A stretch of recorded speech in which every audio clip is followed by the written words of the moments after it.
자, 그러면 우리가 예배라고 말할 때 예배는 두 가지 요소가 결합돼서 예배가 만들어지게 되는 것이거든요. 그 하나는 예배자입니다. 예배자, 나죠, 성도죠. 또 하나는 예배의 대상, 하나님이시죠. 예배라고 하는 것은 뭐 일방적으로 되는 것이 아니고요, 예배자와 예배의 대상자이신 하나님과의 관계를 우리가 보통 예배라 이렇게 말하게 되는 것이거든요.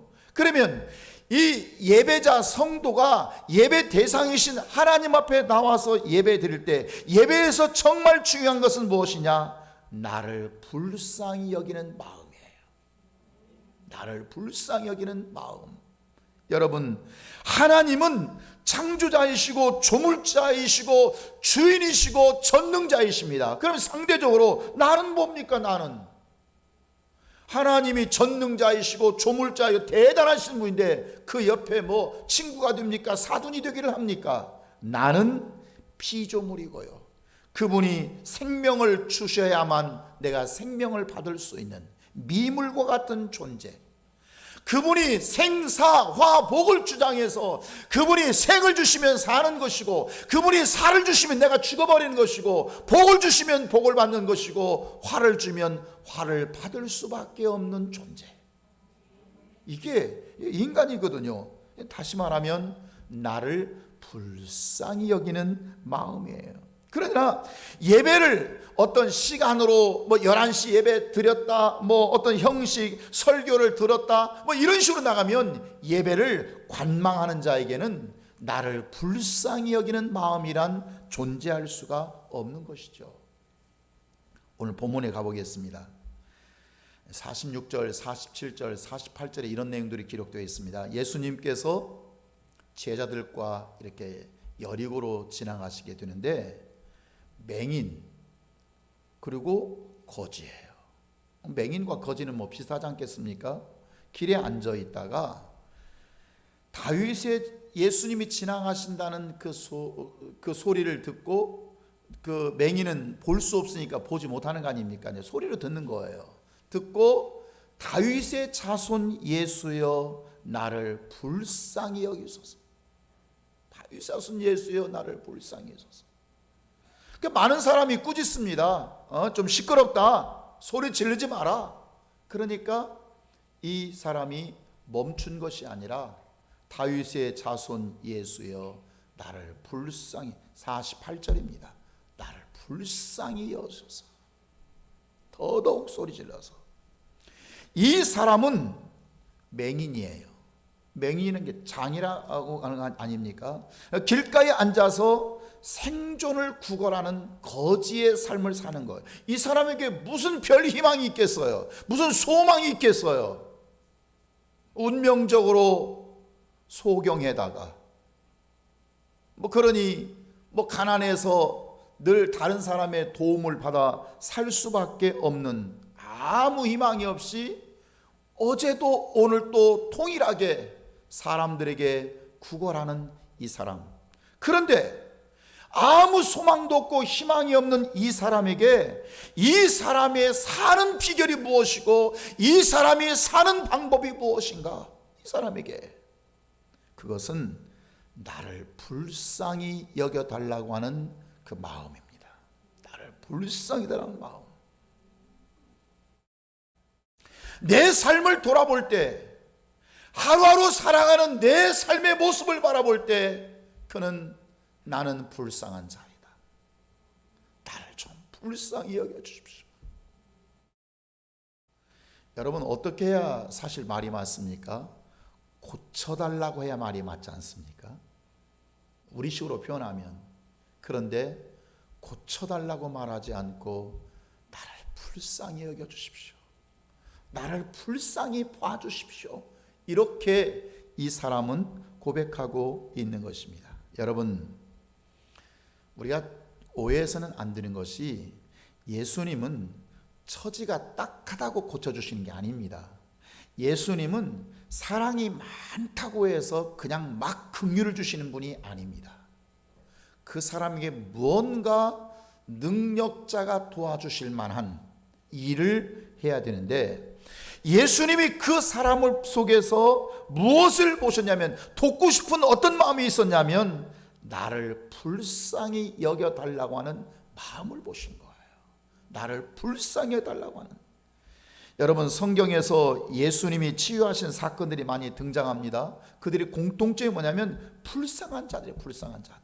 천사들이 가끔 내려와서 물을 떠간다고 하는, 그 베데스다 연못가에서 물을 떠간다고 하는 이 소문만 듣고 38년 동안을 기다렸던 병자가 하나 있었습니다. 여러분, 이 병자가 얼마나 불쌍한지 예수님이 낫고자 하느냐, 그 사람을 고쳐주십니다. 12년을 혈우병으로 앓아왔던 여인이 있었습니다. 많은 의사에게 많은 괴로움을 받았습니다. 그러다 보니 가진 것도 다 허비했습니다. 그리고 아무 효험도 없습니다. 도리어 병은 더 중해졌던 제일 많이 차에, 그때에 이 뜻입니다. 그랬을 때에 여러분, 더 이상 희망도 없고 12년 동안 이 혈우증으로 고통받고 있는 이 고통 속에서 더 이상 희망이 없던 그 순간, 그때에 예수님이 오셔서 이 사람을 고쳐주십니다. 납병 환자를 고쳐주신 사건도 그렇고 중풍병자를 고치신 사건도 그렇습니다. 이 불쌍한 자들의 특징이 뭐였느냐? 두 가지 나타나는데, 첫 번째는 살고자 하는 마음이에요. 살고자 하는 마음.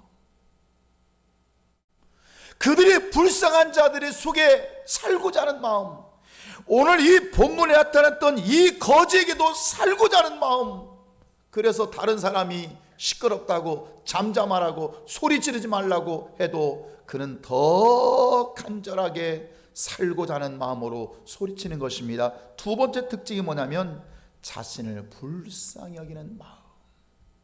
나를 불쌍히 여겨주세요. 여러분, 아까 말씀드린 것처럼 예배를 통해서 우리는 절대자와의 관계가 생기게 되고, 두 번째, 예배를 통해서 절대자의 능력이 내게 나타난다고 그랬습니다. 여러분, 예배를 형식적으로 드린 사람에는 절대 이 관계와 능력이 나타나지 않습니다. 예배가 무엇인지를 알고 드려야 이 역사가 나타나게 되는 것이죠. 그러면 생명을 살리는 예배, 정말 내 영혼을 일으킬 수 있는 예배, 나를 정말 그분이 불쌍히 여겨주셔서 내 삶을 새롭게 이끌어 가시는 그 예배, 그 참된 예배는 형식도 아니고요, 시간도 아니고요, 어떤 예배에 참석했다는 프로그램이 아니라, 따라합시다, 나를 불쌍히 여기는 마음. 나를 불쌍히 여기는 마음. 나를 불쌍히. 근데 문제는 왜 현대 기독교인들이 수많은 시간, 수많은 세월 속에서 예배를 드려도 하나님의 역사가 나타나지 않는가? 왜? 그것은 불쌍한 마음이 없어요. 그리고 실질적으로 불쌍하지도 않아요. 불쌍한 사람이 없어요. 여러분, 불쌍한 사람이 있습니까? 전 정말 너무 불쌍해요. 이러고 사는 사람 계세요? 지금 하나님께서 받으시는 예배는 불쌍히 여기는 마음부터 시작한다 하겠습니다. 그리고 불쌍한 자의 마음 속에 하나님께 절대자의 능력이 나타난다 하겠습니다. 근데 문제는 예배자인 나는 불쌍하지도 않고, 실질적으로 불쌍하지도 않고, 불쌍하다고 생각하지도 않고, 불쌍한 사람이 없어요. 그러면 누구에게 역사하죠? 자, 집 있죠. 불쌍하지 않는 이유가 재산도 있죠. 직업도 있죠. 대학도 나왔죠. 능력도 있죠. 친구들도 있죠. 대한민국 땅에 출생했다는 것만 해도 대단하지 않습니까? 그러니 뭐가 불쌍합니까? 그래서 아무도 불쌍하다고 생각하는 사람이 없는 거예요. 불쌍하지 않으니까 예배 시간 나오지만, 예배는 나오지만, 예배의 출발이 불쌍부터 시작하는데 예배는 나오지만 예배가 종교적인 관람으로 전락해버리고 커뮤니티로, 서로 교제하고 커뮤니티로 어떤 종교적 행위로 전락해버리고 말게 되는 거예요. 그러면 불쌍한 자가 되려면, 내가 이제 불쌍한 처지로 가야 할 거 아닙니까? 불쌍한 자가 되려면 두 가지가 필요합니다. 그 첫 번째가 바로 운명적 불쌍함입니다. 예를 들어서 참 내가 가난하게 살았어요. 어렸을 때, 내가 초등학교 다닐 때 우리 아버지가 돌아가시고 우리 어머니는 재혼을 해서 그 내가 정말 어렵게 살았어요. 처지가 좀 딱하지 않습니까? 뭐 아주 가여운 환경이에요. 아니면 내가 병에 걸렸어요. 어렸을 때도 고질병이 걸려서 한 번도 제대로 내가 걸어본 일이 없어요.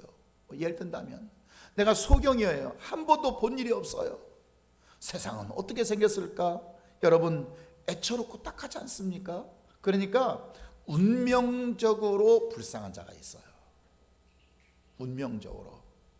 운명적으로 처지가 딱하고 어려운 자가 있어요. 나는 이런 분들에게 이렇게 말하고 싶습니다. 고난은 은혜이다. 당신에게 주어진 그러한 운명이 당신에게 엄청난 하나님의 사랑과 축복이 임재하는 통로가 된다. 믿습니까? 대체적으로 운명적으로 처지가 딱하고 가난하고 어려우면 원망을 해버리죠. 불평을 해버리죠. 세상을 원망하니까 아무것도 안 되는 거예요. 하나님은 그것을 쓰십니다. 믿습니까? 그 운명적 불쌍함을 하나님은 들어 쓰십니다. 그러니까 나쁜 게 아니에요. 두 번째는, 근데 어떻게 하다 보니 좋은 부모님에서 내가 태어난 거예요. 건강하죠. 뭐 공부도 열심히 잘했어요. 실력도 있어요. 좋은 직장에 들어갔어요. 뭐 샐러리도 많아요. 그래서 뭐 돈도 많이 모아서 집도 샀어요. 뭐 이 사람에게는 뭐 불쌍한 게 어디가 있어? 아무것도 없잖아요. 이게 일반적으로 거의 99.9%가 여기에 해당하기 때문에 하나님 앞에 불쌍한 자의 모습이 없는 거예요. 두 번째, 여러분 불쌍한 자가 되려면 여러분 비움입니다. 비움. 다시 말하면 내려놓음입니다. 내가 가졌지만, 내가 배웠지만, 내가 많은 것을 가지고 있지만, 그러나 이걸 중요하게 생각하니까, 가치 있게 생각하니까 불쌍하지 않는 거예요. 이건 무가치한 거예요. 사도 바울이 내가 그런 것들을 다 배설물로 여긴다. 배설물로 비우는 거예요. 내려놓는 거예요. 자존심도 내려놓고, 교만도 내려놓고, 세상에서 내가 남들은 부러워하고 남들은 좋아하는 것도 다 화려한 인생도 다 내려놓고, 여러분 비움을 통해서 내가 하나님 앞에 불쌍한 자 될 수 있습니다. 비우면, 아무것도 없으면 그 비움을 통해서 우리가 하나님 앞에 이 불쌍한 자의 모습으로 나갈 수 있게 되는 것이죠. 자, 창세기 4장에 보면 가인과 아벨이 등장합니다. 근데 제사드리다가 아벨의 제사는 하나님이 받으시는데 가인의 제사를 받지 않아요. 시기했던 가인이 그 동생 아벨을 죽여버렸습니다. 최초의 살인자가 되는 것입니다. 그런데 그렇게 최초의 살인자가 된 가인을 왜 하나님은 그를 살려주셨는가? 왜? 그 죽여맞지 않습니까? 그 살인자를. 더군다나 하나님 앞에 제사 드리는 그 하나님 받으시는 그 아벨을 죽여버렸으니 말이죠. 왜 하나님이 그를 살려주시냐면 그에게 살고자 하는 마음이 있었던 거예요. 살고자 하는 마음. 창세기 4장 13절 가인이 여호와께 아뢰되 내 죄벌이 지기가 너무 무거우니, 여기 내 죄벌이 나고요, 이게 너무 무거우니 무겁게 받아들입니다. 내가 동생이 화가 나가지고 내가 내 동생을 죽이기는 했지만, 최초의 살인자가 되기는 했지만, 돌아보니 그 죄의 벌이, 죄벌, 형벌이고 죄벌이 있습니다. 죄의 벌이 너무 무겁게 받아들입니다. 14절입니다. 주께서 오늘 이 지면에서 나를 쫓아내 주온즉 무릇 나를 만나는 자마다 나를 죽이겠나이다. 주님이 나를 쫓아내버리시면, 주님이 나를 버려버리시면 나를 만나는 자마다 나를 죽일 것 같습니다. 이 무슨 뜻이냐면 두렵습니다. 이 뜻이 두렵습니다. 세상이 두렵고 사람이 두렵습니다. 나를 불쌍히 여겨주십시오. 이 마음이에요. 불쌍히 여겨주세요. 불쌍히 여겨주세요. 그는 당연히 죽을 만한 짓을 했고 최초의 살인자가 되었지만 하나님께서 그를 살려주신 것은 뭐냐면 그에게 살고자 하는 마음, 나를 불쌍히 여달라고 하는 그 마음이 그가 당연히 형벌받아 죽어 마땅한 그를 살리시는 것입니다. 여러분, 불쌍히 여기는 마음이 이와 같이 중요한 거예요. 자, 그러면 정리해 보겠습니다. 참된 예배가 뭐죠? 그것은 불쌍히 여기는 마음. 참된 예배가 뭐라고요? 프로그램 아니에요. 뭐 뮤지컬하고 막 찬양단들이 너무 막 세련되고 뭐 이런 거 아니에요. 참된 예배는 불쌍히 여기는 마음. 여러분이 하나님 앞에 예배 드릴 때마다 하나님 저를 불쌍히 여겨 주세요. 이 마음이 있다면 여러분 진짜 예배를 시작하고 있는 것입니다. 자, 그러면 이 참된 예배, 불쌍히 여기는 마음의 이 참된 예배 가운데는 반드시 네 가지 것이 나타나게 되어 있습니다. 그 첫 번째가 뭐냐면 하늘의 반응입니다. 주님의 반응입니다. 49절입니다. 예수께서 머물러 서서 그를 부르라 하시니, 예수님이 여리를 지나가다가 나를 불쌍히 여겨달라고 하는 그 사람 앞에 머물러 서 계십니다. 그리고 반응을 보이십니다. 주님의 반응입니다. 51절입니다. 예수께서 말씀하여 이르시되 내가 무엇을 하여 주기를 원하냐? 내가 너에게 뭐 해줬으면 좋겠냐? 반응입니다. 참된 예배, 불쌍히 여기는 마음의 예배 속에는 첫 번째 주님의 반응이 있습니다. 뭐 해주기를 원하느냐? 왜? 불쌍한 자니까요.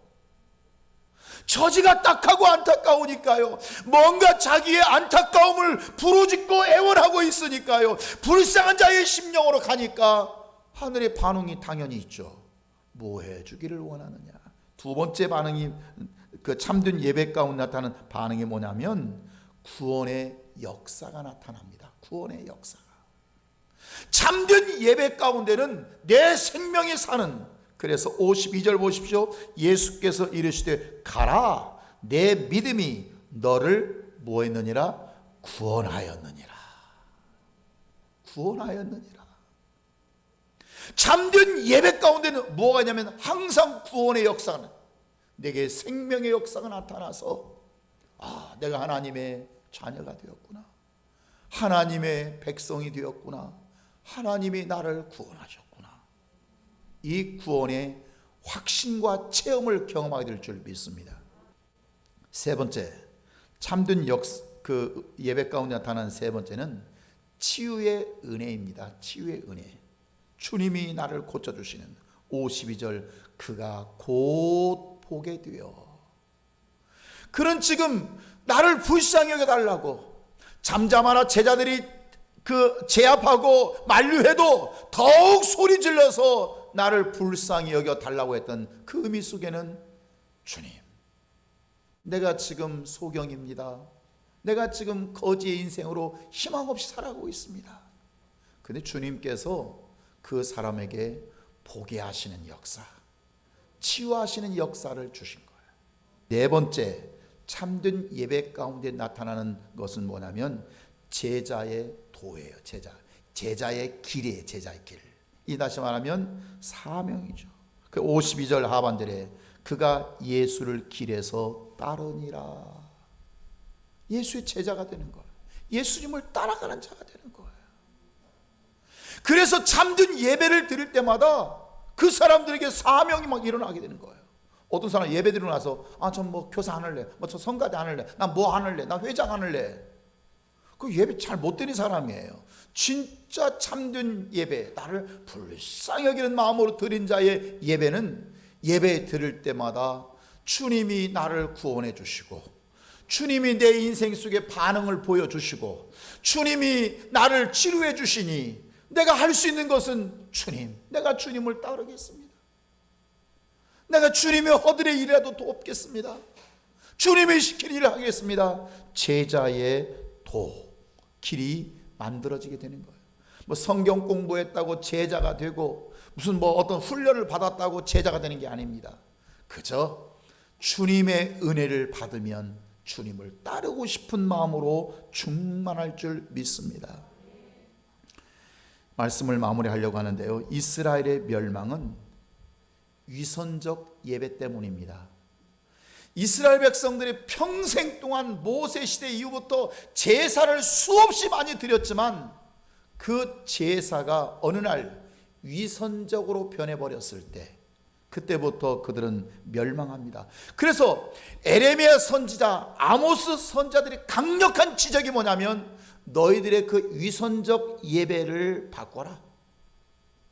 너희들의 그 위선적 예배를 버려라. 여러분, 하나님 앞에서 불쌍한 마음을 느끼지 못한다면 그건 위선입니다. 그건 위선입니다. 그건 종교적 형식일 수밖에 없습니다. 불쌍한 마음은 참된 예배의 출발점임을 기억하시고, 여러분